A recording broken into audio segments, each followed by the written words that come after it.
You've just spent a ton of money on a cutting-edge foldable phone.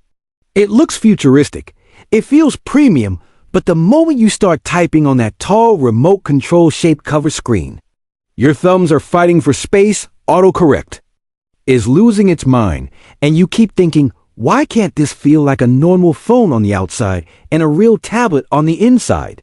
That dream combo, a regular smartphone when it's closed and a legit tablet when it's open, might be exactly what Samsung is quietly preparing. And according to multiple leaks, that dream could become reality much sooner than most people expect, with a brand new device rumored to join the Galaxy Z Fold 8 and Galaxy Z Flip 8 lineup.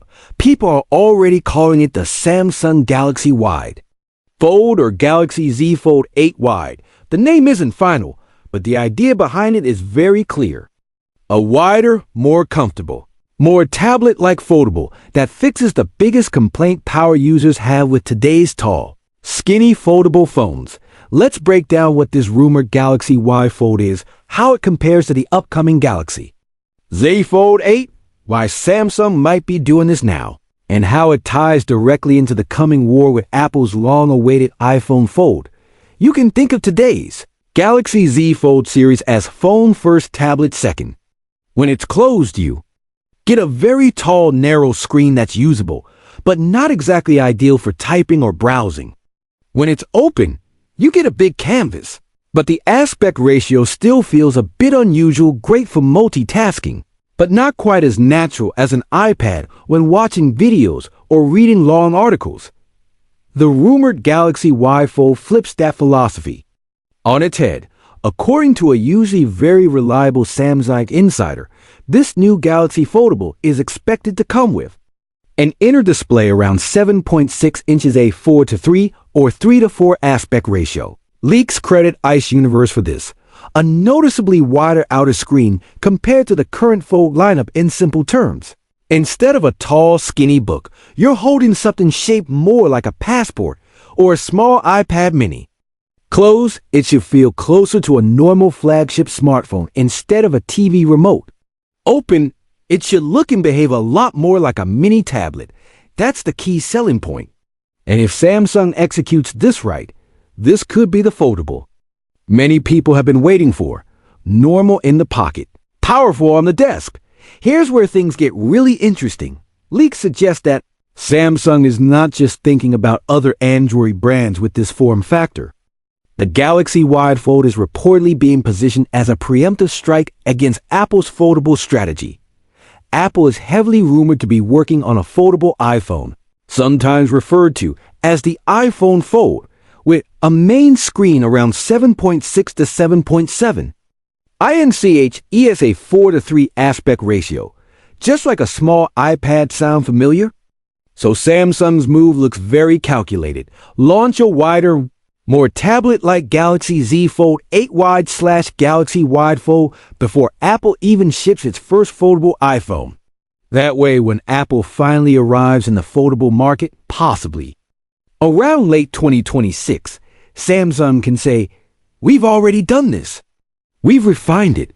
We've listened to users. And we're on our second or third generation of this idea." Samsung also isn't just aiming at one Apple product. This rumored wide fold seems like a double punch. Compete with the upcoming foldable iPhone, steal attention away from the iPad mini, and even some iPad Air, iPad Pro use cases. According to leaks, the 7.6-inch inner display of the Galaxy Wide Fold will technically be smaller than the rumored 8.3-inch iPad mini A17 Pro, but because of its 4:3 or 3:4 aspect ratio, the actual viewing and reading experience should feel surprisingly similar to an iPad. More screen height for documents, and web pages better layout for reading PDF and comics, letterboxing, and wasting of space when watching many videos. In other words, it may not beat the iPad mini's raw size, but it could come close enough in usability that a lot of people simply won't need a separate small tablet anymore. Ironically, Samsung doesn't currently sell any Galaxy Tab model with a 4:3 aspect ratio. Their flagship Android tablets, including the Galaxy Tab S and Tab S Ultra series, are mostly 16:10. Great for movies, but not as balanced for reading and productivity. So if Samsung launches a 4:3 foldable tablet phone hybrid, that feels a lot like an iPad when open, it's going to raise some eyebrows. To some people, it's going to look suspiciously like a direct response to the iPad and the rumored iPhone Fold, especially if both devices hit the market in a similar time frame. But from a usability perspective, Samsung's rumored slightly smaller than an iPad mini approach makes sense. Going even larger on this first wide fold model might have been a bit too aggressive and made the phone bulky in the pocket. A 7.6-inch 4:3 screen is a safer but still powerful move. So where does this leave the Galaxy Z Fold 8? From what we've heard so far, Samsung is not planning to replace the current tall, book-style Fold. Instead, the standard Galaxy Z Fold 8 is rumored to keep roughly the same 8-inch inner screen size, stick with a familiar 6:5 aspect ratio maintained, the core design language of the Z Fold 7. In other words, Samsung doesn't seem interested in fixing something that's already working for millions of users. The classic Z Fold remains the phone-first foldable, ideal for people who want a tall cover screen and a large, multitasking-focused inner display.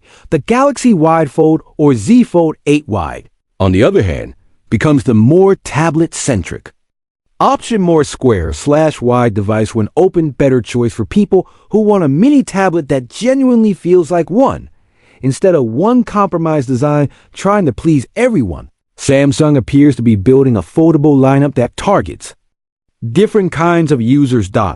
And that's also why leaks are hinting that a cheap Z Fold Fan Edition is becoming less likely. Rather than cutting specs to lower the price, Samsung seems more interested in offering variety in form factor, a taller Fold 8 and a wider Fold 8 Wide, even if that means fans don't get a budget model this time around. One of the big mysteries right now is the cover screen on the Galaxy Wide Fold. If the inner display is truly moving to a more 4:3 passport shape, then the outer display will probably need to be shorter and wider, more like a standard smartphone in width, less like a TV remote control in height. Some users are excited about that idea because they hate how cramped and narrow current fold cover screens can feel. Others are worried that a too wide, too short cover display might be hard to use one-handed or uncomfortable in smaller hands. As one social media user joked, Samsung might have to be very careful here if it doesn't want this new design to feel like a short and fat brick in your pocket. The balance between usability, comfort, and pocketability is going to be critical.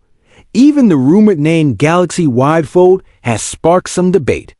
It's descriptive, but not exactly elegant. If Samsung really goes with something like Galaxy Z Fold 8 Wide, it might take time for people to warm up to it. There's also a strategic timing issue Samsung has to think about. We've already seen examples like the Galaxy S25 Edge, where launching a first-of-its-kind product a few months before Apple drops something similar doesn't automatically guarantee dominance. In fact, Apple often ends up owning the conversation, while the earlier product gets written off as a prototype or beta version. In the eyes of many mainstream buyers, if the Galaxy Wide Fold arrives and ends up looking very similar to whatever Apple is planning for the iPhone Fold, there's a real risk that tech fans and casual users will say, nice, but the real one is coming from Apple. That's the harsh reality of perception in this industry. Even if Samsung beats Apple to market, the narrative can still be taken over. So Samsung has to walk a fine line, launch early enough to establish itself in the wide foldable category, but shape the product, the software, and the marketing in a way that makes it look like a leader, not a placeholder waiting for Apple to arrive. Let's talk about charging and hardware, because this is another big area where we might see Samsung pushing harder. According to early reports, the Samsung Galaxy Wide Fold is expected to feature up to 25 West wireless charging. This will be the fastest wireless charging speed on any Samsung foldable so far. Some leaks even suggest this same faster wireless charging tech will debut or be shared with a future Galaxy S26 Ultra. showing that Samsung is finally ready to treat its foldables like true first-class citizens in the charging department.